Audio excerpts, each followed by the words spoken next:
Happy Tuesday afternoon, everybody. I'm going to be doing a solo episode today. My co-host is out of town, so I know we're a day later than usual, but I kind of wanted to get something out anyways, since the regular season's over and we got playoffs starting this weekend. So all playoff matchups are set in stone now with the WHL's regular season ending. The Spokane Chiefs will be playing the Vancouver Giants in round one.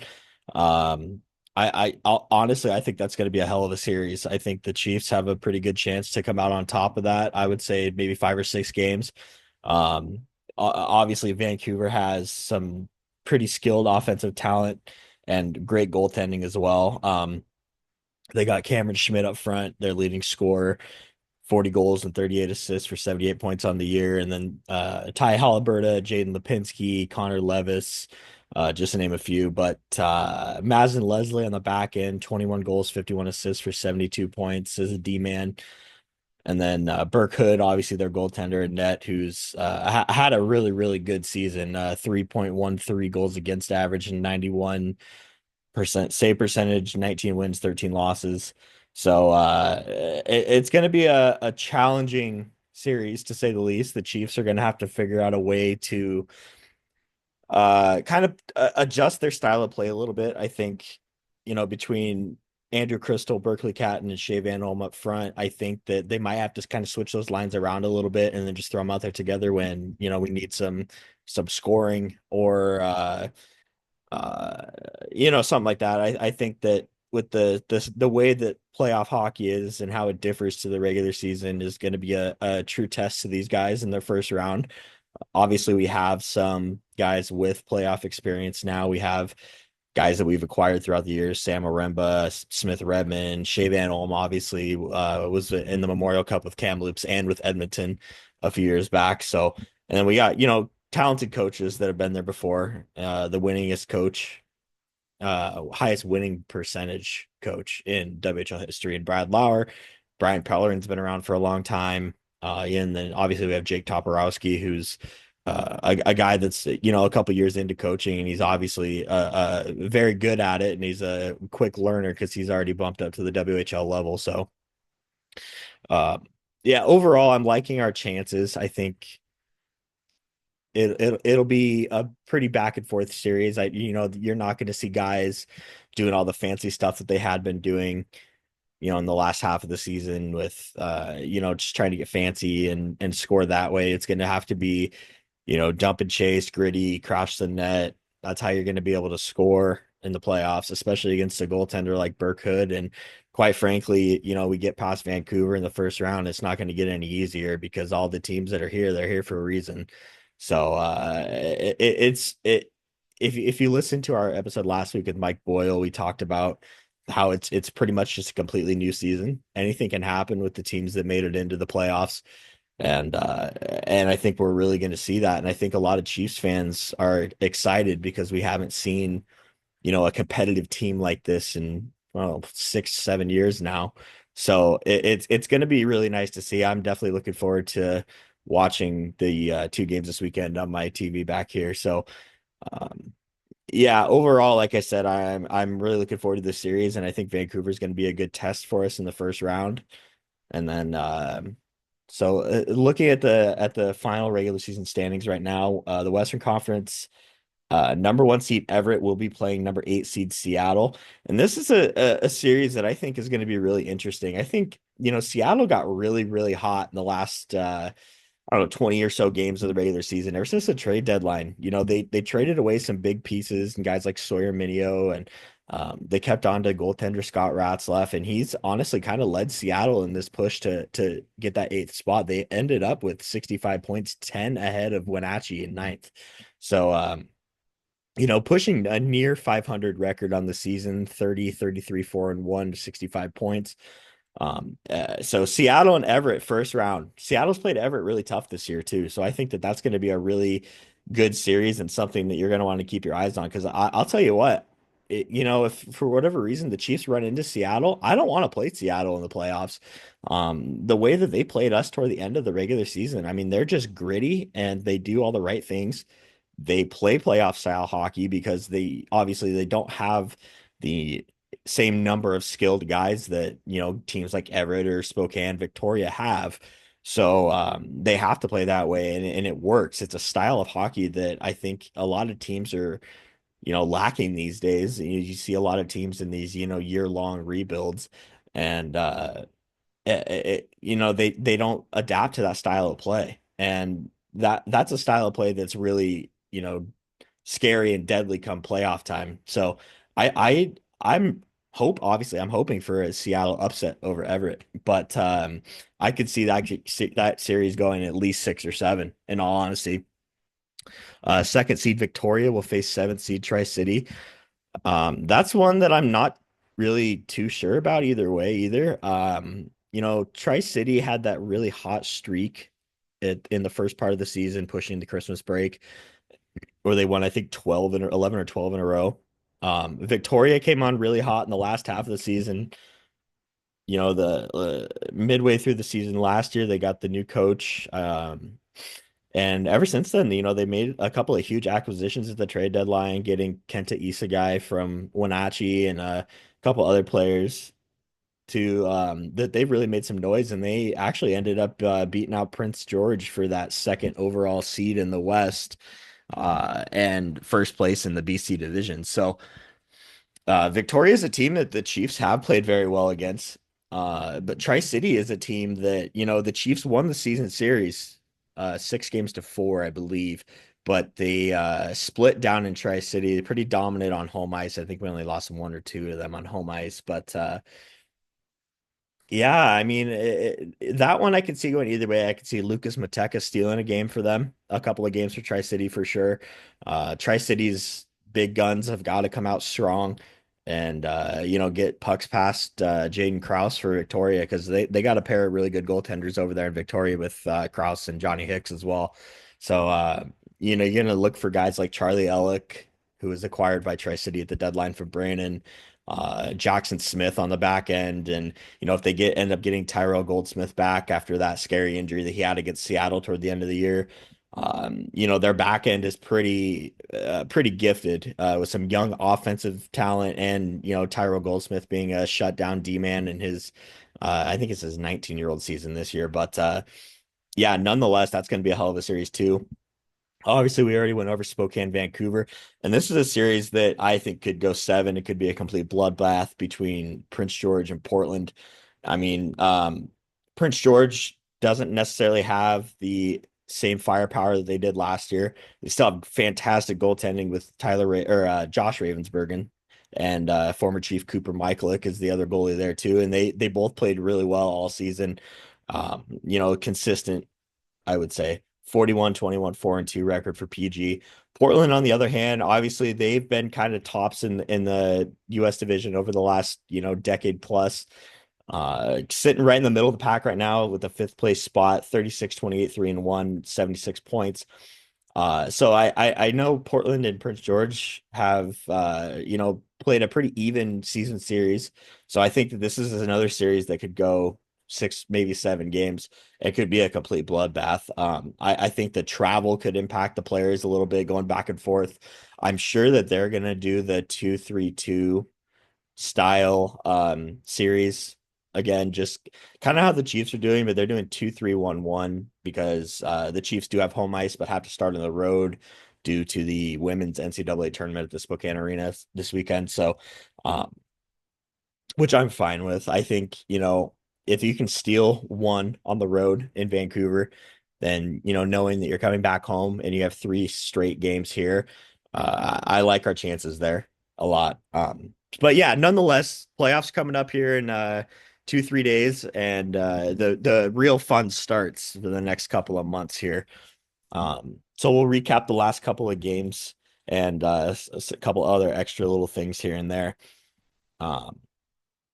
Starting with Friday night, March 21st, Chiefs against Seattle at the arena. Like I was saying, Seattle's a team that just knows how to get it done when they need to. And they were in that chase for that final playoff spot for a couple of weeks, almost a month.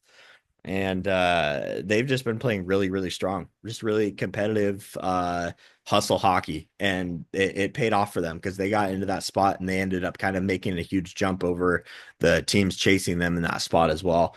Um, so first period, Sam Oremba picking up his 14th goal of the year. Great to see him back in the lineup and healthy, playing a full game. Um, Gets us on the board 4.5 minutes into the first period. Rasmus Ekstrom with a nice little hustle play to cut around the right side behind the net, just found Oremba wide open in front.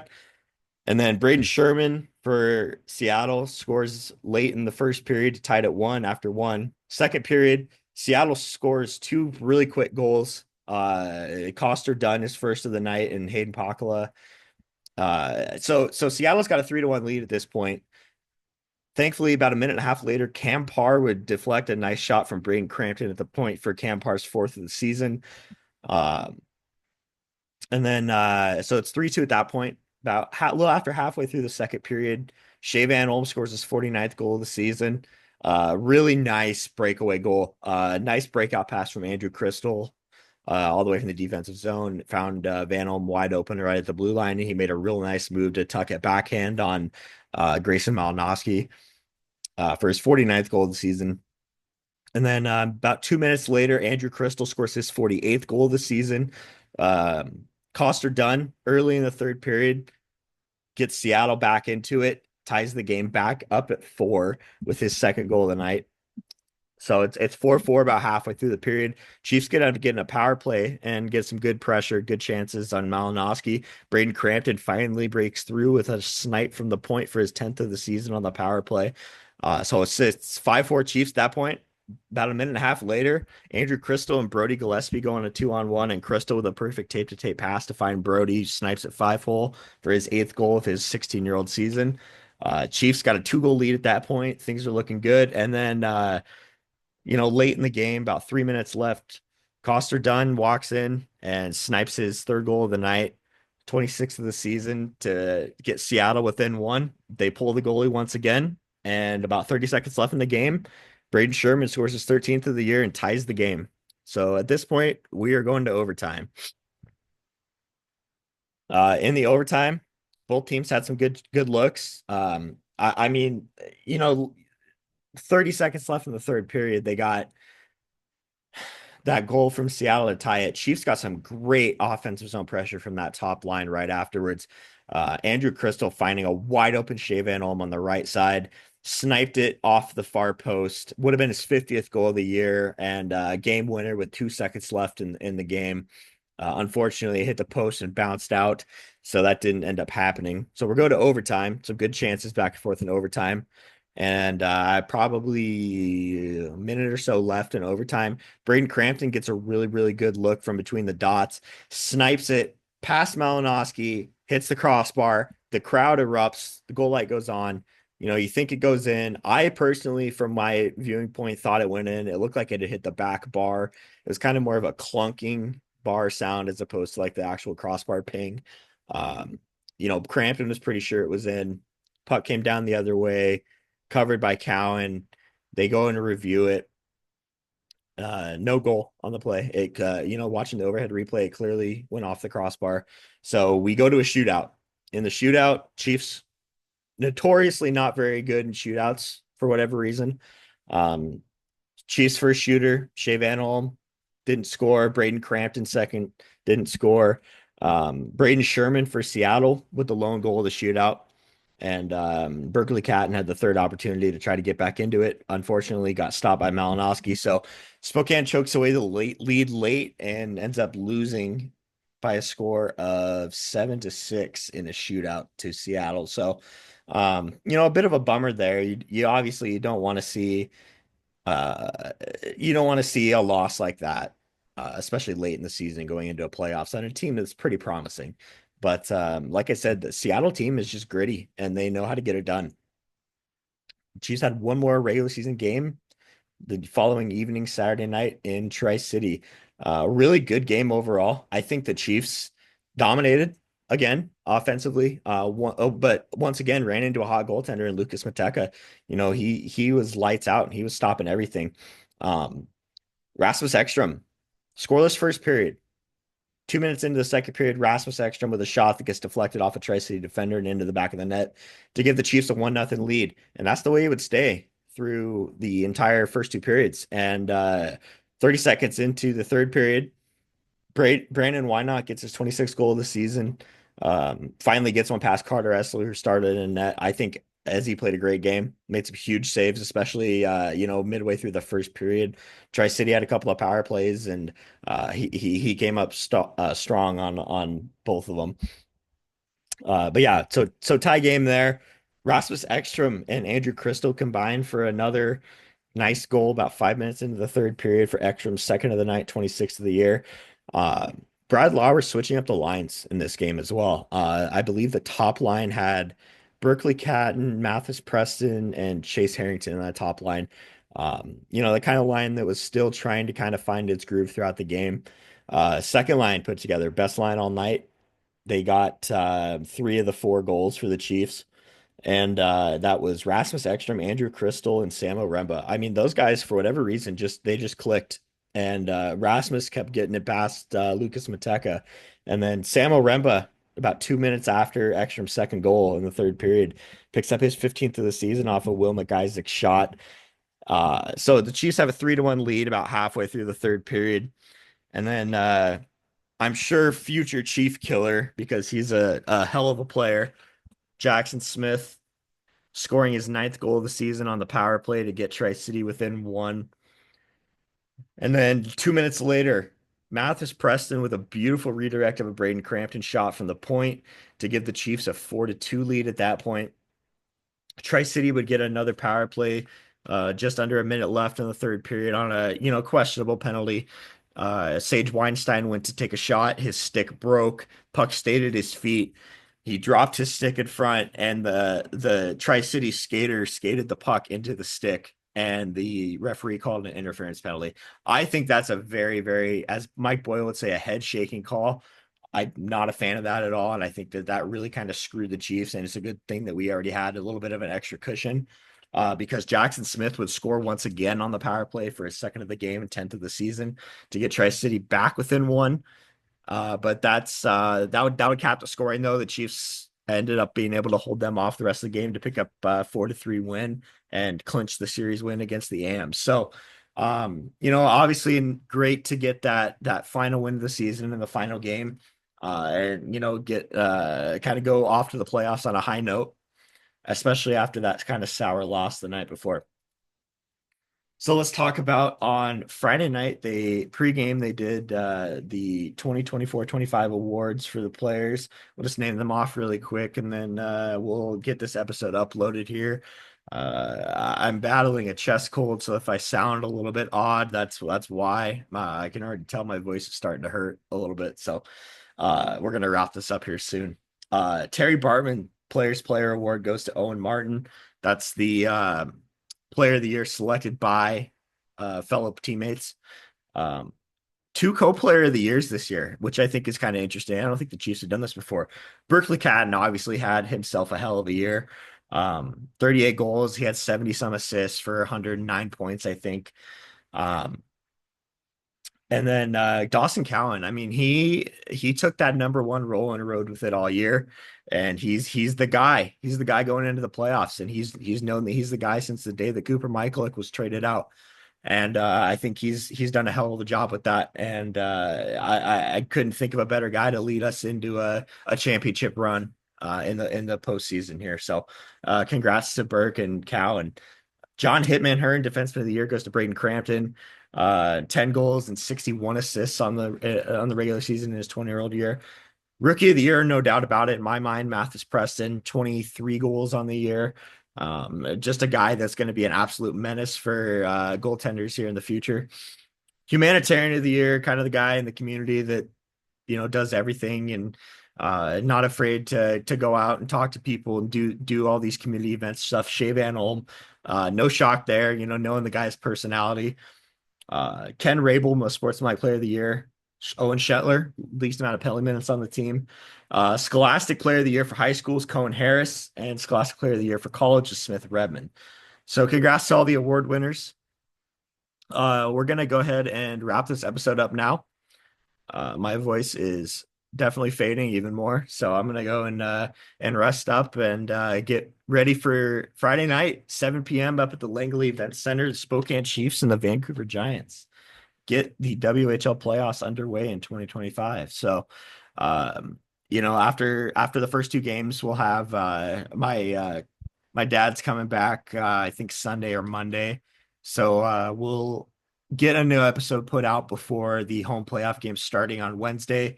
And yeah, and then I guess we'll go kind of see how the first two games go. But let's go, boys, go get them. This is our year. Go Chiefs, go.